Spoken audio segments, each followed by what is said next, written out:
Have you ever wondered why, even after walking away from a painful relationship, the emotional wound still aches? Or why, despite your best intentions, you sometimes respond with coldness instead of kindness? Welcome back to the channel. I'm truly honored you're joining me again today.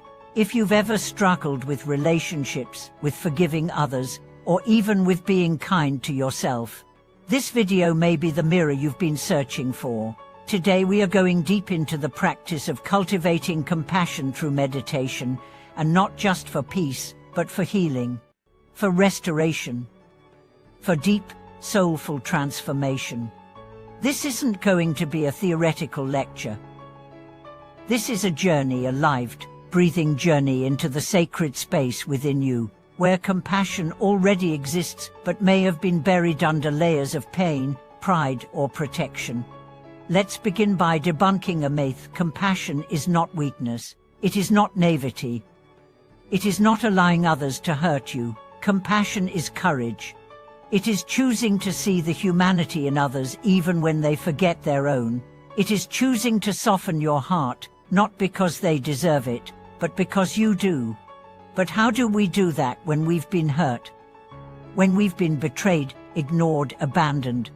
We begin with breath. Compassion doesn't start with action. It starts with presence.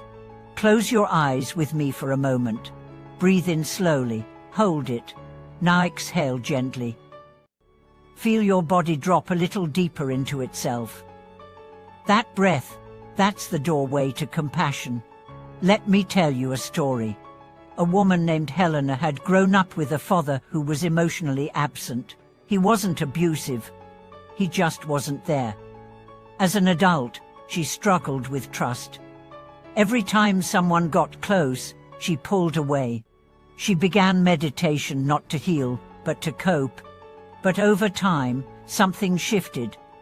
During a compassion meditation, she was guided to visualize someone she struggled with. She chose her father. At first, anger rose, then sorrow, then memories, and finally curiosity. She wondered, what kind of child was he? Who taught him to shut down? That question became a bridge. Over weeks of practice, she saw not just a distant father, but a wounded bull. That vision softened her, not to forget but to understand. That's the alchemy of compassion. Meditation is not escape. It's confrontation with grace. It allows us to see others not as villains or saints, but as mirrors, revealing parts of ourselves we've yet to love. So how does this practice actually work? Let's walk through a compassion meditation. Step 1. Find a quiet space. Sit with a straight spine, eyes closed. Step 2. Breathe deeply and bring to mind someone you love easily, a friend, a pet, a mentor. Feel the warmth of that love. Let it expand in your chest. And now, silently repeat. May you be happy. May you be free from suffering. May you be safe. May you be at peace. Let these words become rhythm, like waves. Then now, step 4. Bring to mind someone neutral, a barista, a co-worker, someone you pass but rarely notice. Repeat the same phrases. Watch your heart expand. Now the most powerful step, bring to mind someone who hurt you. It could be a recent slight or an old wound. Notice the resistance, the tension. Then repeat the same phrases slowly, honestly. May you be happy.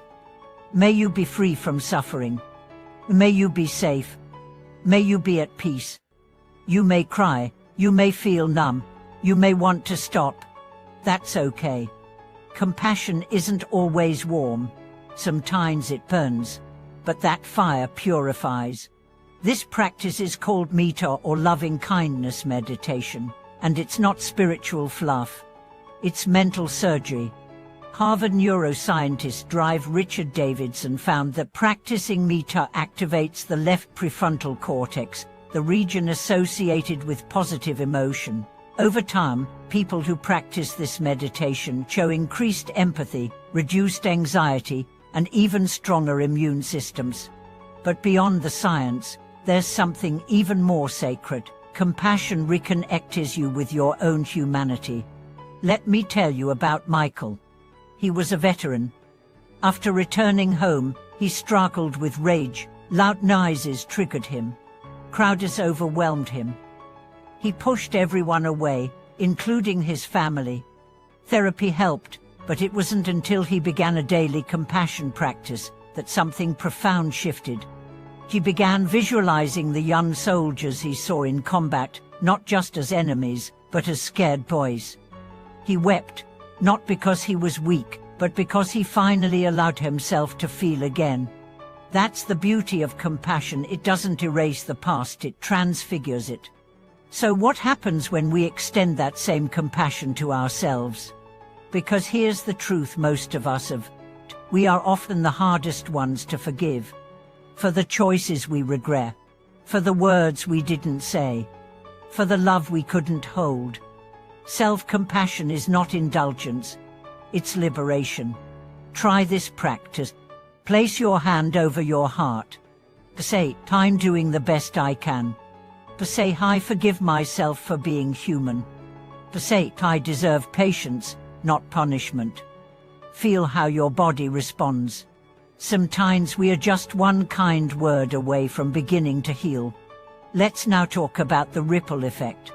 When you cultivate compassion, it doesn't stay inside you. It radiates.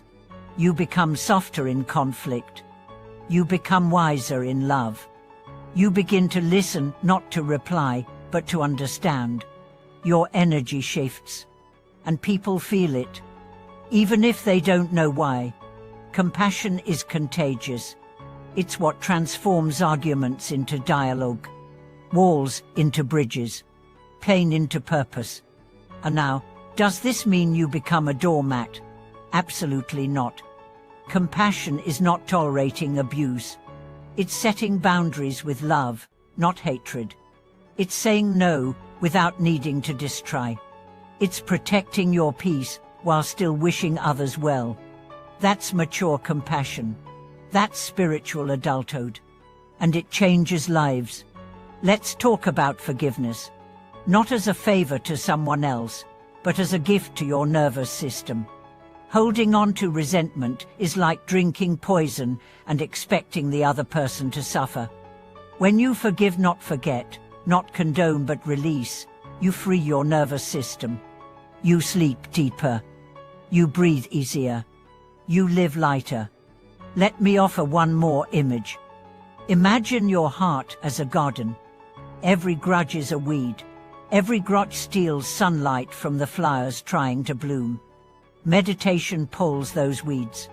Not overnight, not all at once, but slowly, gently, lovingly, so you can grow, so your joy can return, so your relationships can feel real again, not rehearsed, not polite, but soul deep. That's what this journey offers. A way back to your humanity. A way back to your heart. A way back to each other. If this video touched you, share it.